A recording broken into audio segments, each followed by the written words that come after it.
Perhatikan media gambar di layar.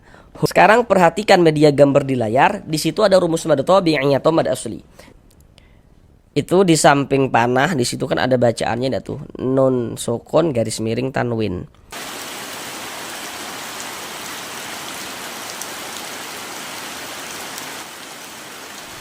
Assalamualaikum warahmatullahi wabarakatuh.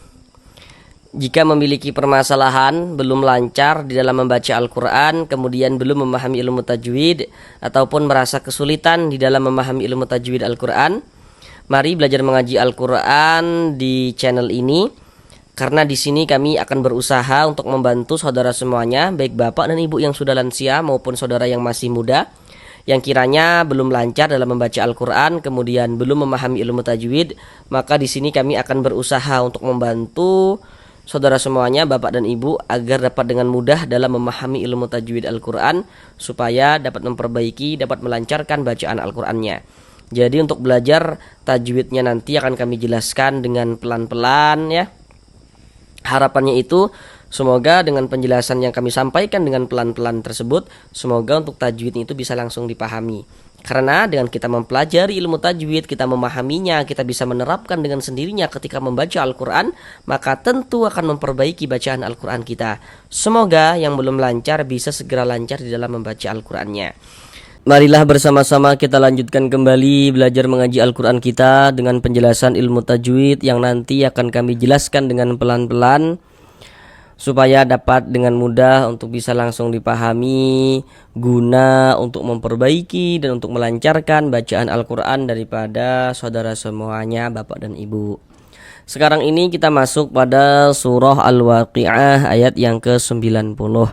Jadi kita belajarnya itu pelan-pelan, sedikit-sedikit saja. Yang terpenting semoga bisa langsung dipahami. Karena ketika kita sudah memahami ilmu tajwidnya, maka kita akan bisa menerapkan dengan sendirinya ketika membaca Al-Quran di surah apapun dan di ayat manapun. Jadi sekarang mari kita baca bersama-sama dengan pelan-pelan surah Al-Waqi'ah ayat yang ke-90 ini. A'udzu billahi minasy syaithanir rajim.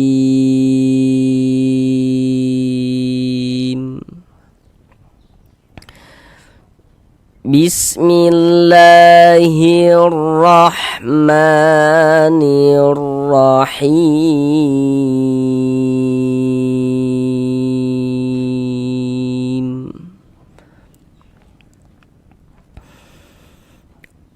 Wa amma in kana min ashabil yamin.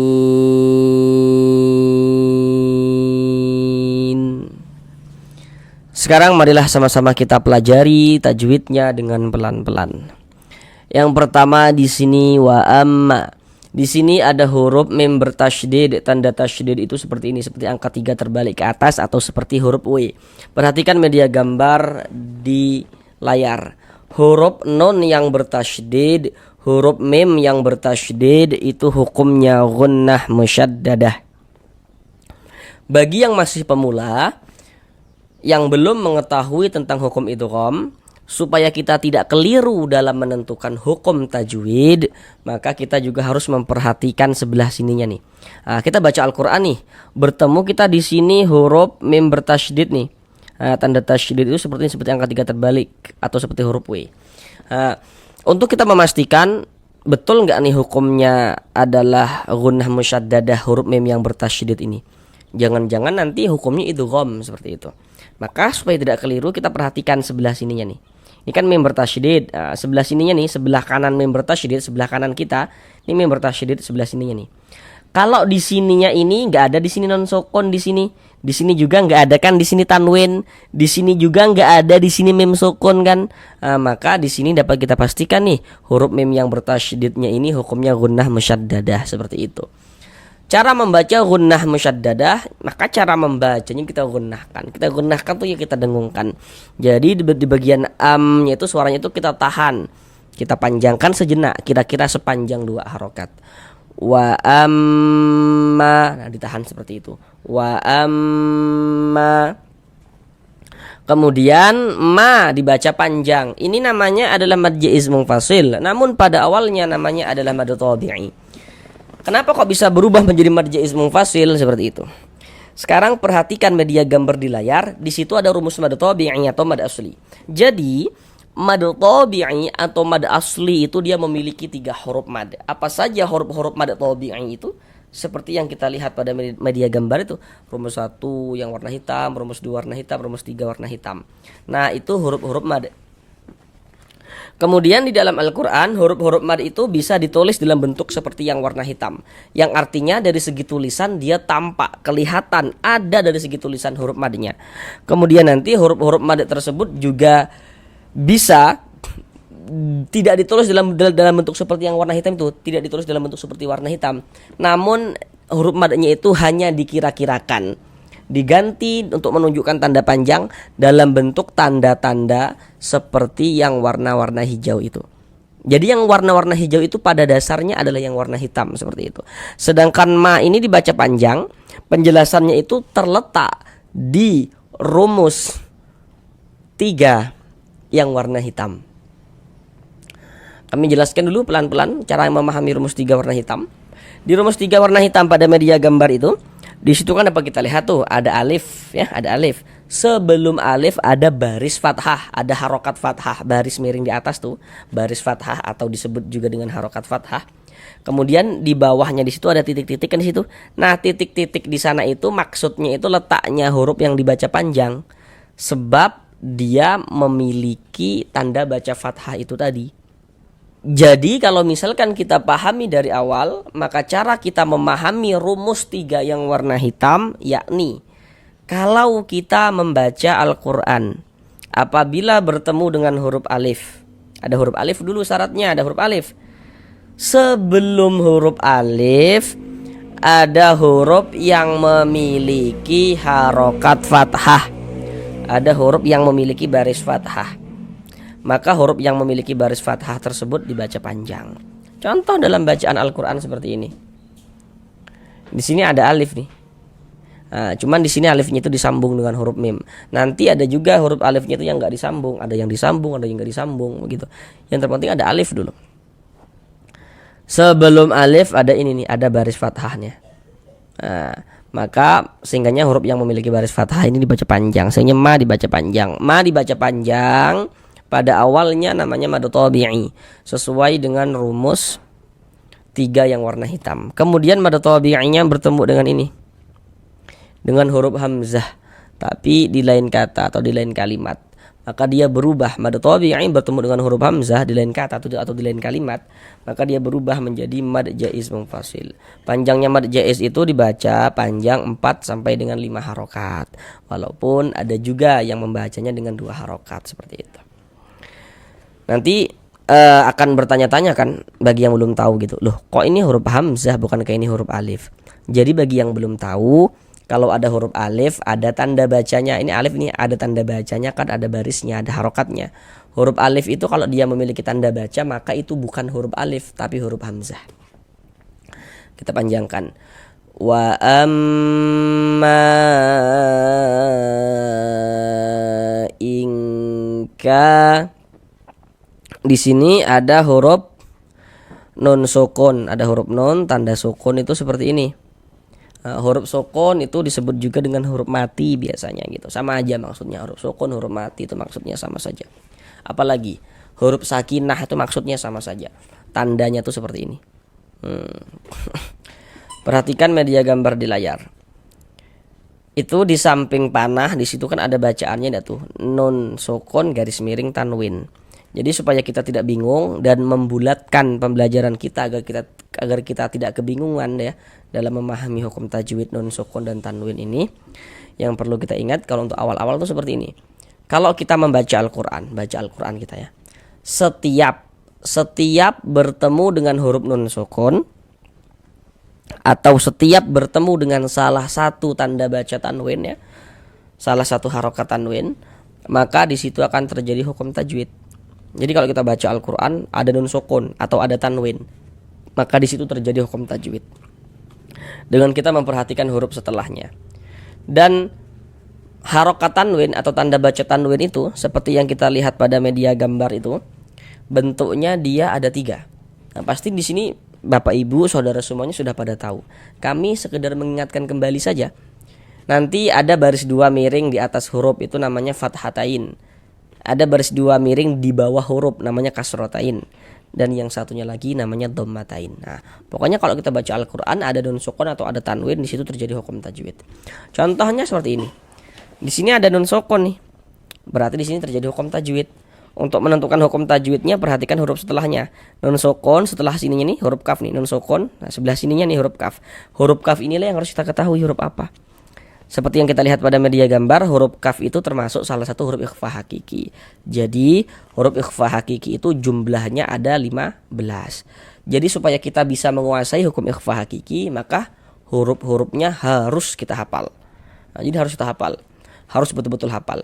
Itu hurufnya ada 15. Kalau sekaligus kita hafal mungkin akan merasa kesulitan, apalagi bagi yang sudah tidak muda lagi usianya gitu. Jadi kita hafalnya bertahap saja, pelan-pelan.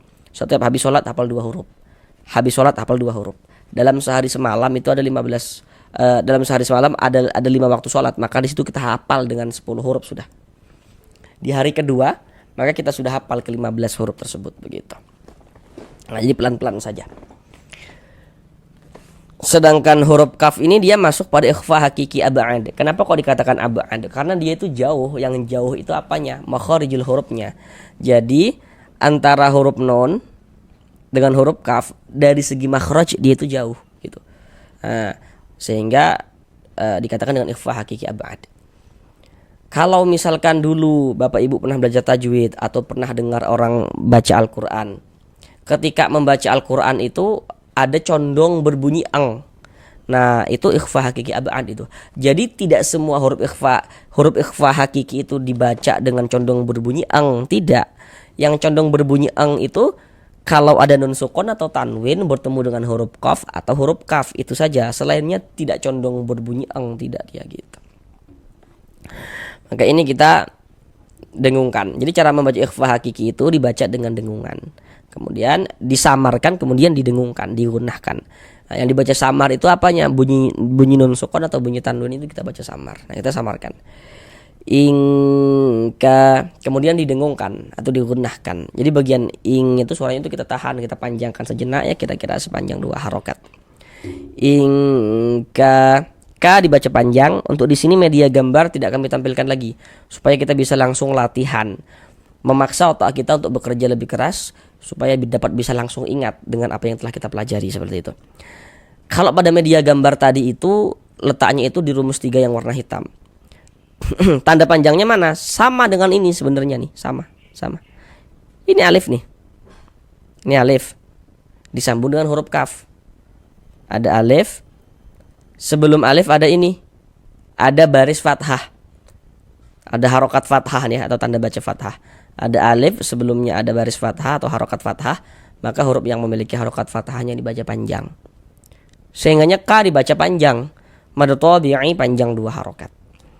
In kana min asha, nun sukun setelahnya huruf hamzah. Di sini ada nun sukun lagi, maka di sini terjadi hukum tajwid lagi. Nah, kan tadi sudah kami katakan tuh ya, setiap ada nun sukun atau tanwin di situ terjadi hukum tajwid. Di sini ada nun sukun, setelahnya huruf hamzah. Nah, huruf hamzah inilah yang harus kita ketahui. Ini huruf apa gitu. Nah, kita lihat pada media gambarnya. Huruf hamzah itu termasuk salah satu huruf idhar halqi. Jadi idhar halqi itu memiliki 6 huruf. Supaya kita bisa menguasai daripada hukum idhar halqi, maka huruf-hurufnya harus kita hafal. Nah, begitu, harus kita hafal. Nah, jadi kalau ada nun sukun atau tanwin bertemu dengan salah satu daripada 6 huruf yang di samping itu, maka hukumnya adalah idhar halqi. Karena dia idhar maka dibaca jelas, tidak berdengung.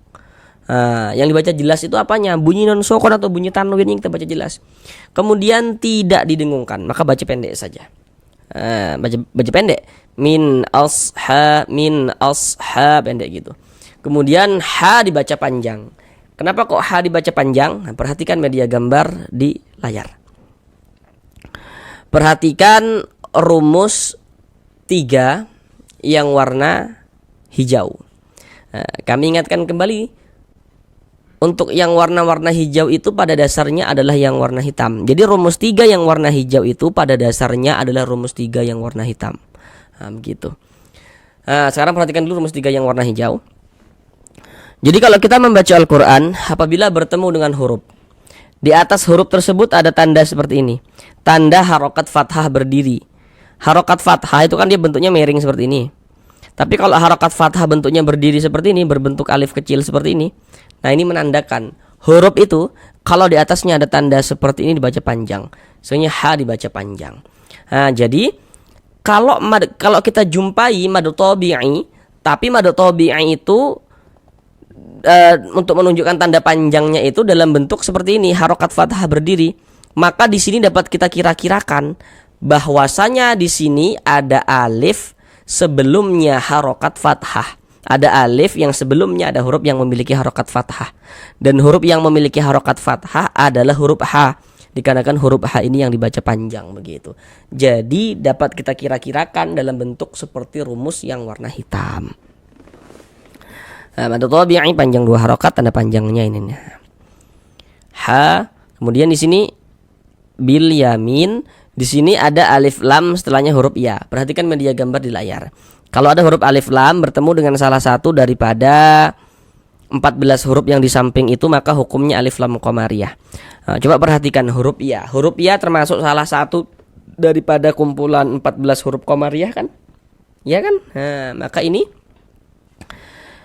alif lam bertemu dengan huruf ya. Huruf ya ini huruf qamariyah, maka ini hukumnya alif lam qamariyah. Alif lam qamariyah itu disebut juga dengan izhar qamariyah. Karena cara membaca huruf lamnya dibaca izhar. Jadi lamnya itu lam qamariyah, izharnya itu disebut dengan izhar qamari.